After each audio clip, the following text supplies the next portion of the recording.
Hi, Scott Orlin with CINEMA-Magazine. To Toronto Film Festival, the movie Battle of the Sexes. Emma Stone, Steve Carell, but the movie wouldn't exist without my guest right here, and that is Billie Jean King. Congratulations. You know, obviously you lived so much of your life in front of a TV camera, but now it's kind of been switched around, and the camera is focusing not on your professional life, but on who you were as a person. How surreal is that?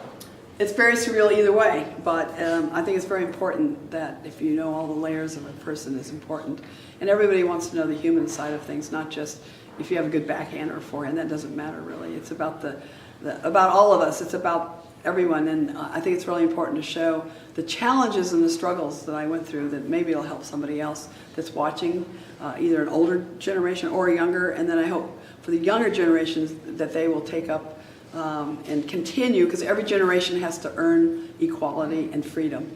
So I'm hoping the younger generations will, take it, because everyone is an influencer, and I don't think people realize it a lot of time. But what's so fascinating, and I think maybe for a lot of people who are watching this now, a different generation, it's going to be mind-boggling to them to think that, wait a minute, women's tennis is kind of like almost on par with men's tennis.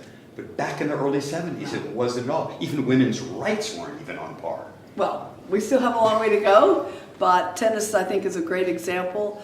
We have equal prize money in the majors, and it sends a really strong message. It's really about the message, as much as, probably more so than the money even. It can empower others to believe that it's possible. Those things are really, drip by drip, you do that. But we have a long way to go. Women still are way behind, and it's really important for the men to help in that area, because they do have the power most of the time, and they can make those changes very quickly.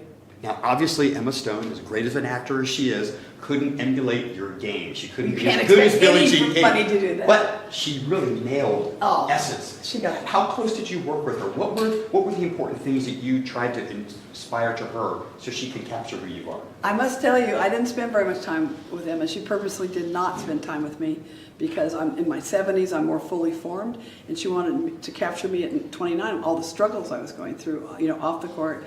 So the tennis was part of what I did, but I think the behind the scenes about my life, and also Bobby Riggs' life, and the dimension and the layers and the struggles we're both going through, I think is what makes the movie. It's more about the human side, not just the sports side. The sports side is important, because that's how you get out there and you spread the word, and it gave me a platform that I never could have dreamed of in any other way, to try to help get equality and equal rights for everyone. So we all have to be working together towards these goals to make the world a better place. And just the last question, did you ever play in Germany? This is for Germany. Of course I played in Germany. I love Germany. It was fantastic. I don't think I did so well. I'm just trying to remember. I have to go back. Hamburg is where I played. I think the last time I played. But I loved it. The German people were very kind. And of course, I love Steffi Graf. I just love him. I know Boris Becker. He and I have the same birthday. I think Boris and Stephanie made a huge difference in Germany, and it's why it's so popular today, is because of those two players. Thank you for sharing your story. It's such a pleasure. Thanks a lot. Billie Jean King. Thanks a lot. And this is Scott Orlin. Until next time. Thanks, Scott.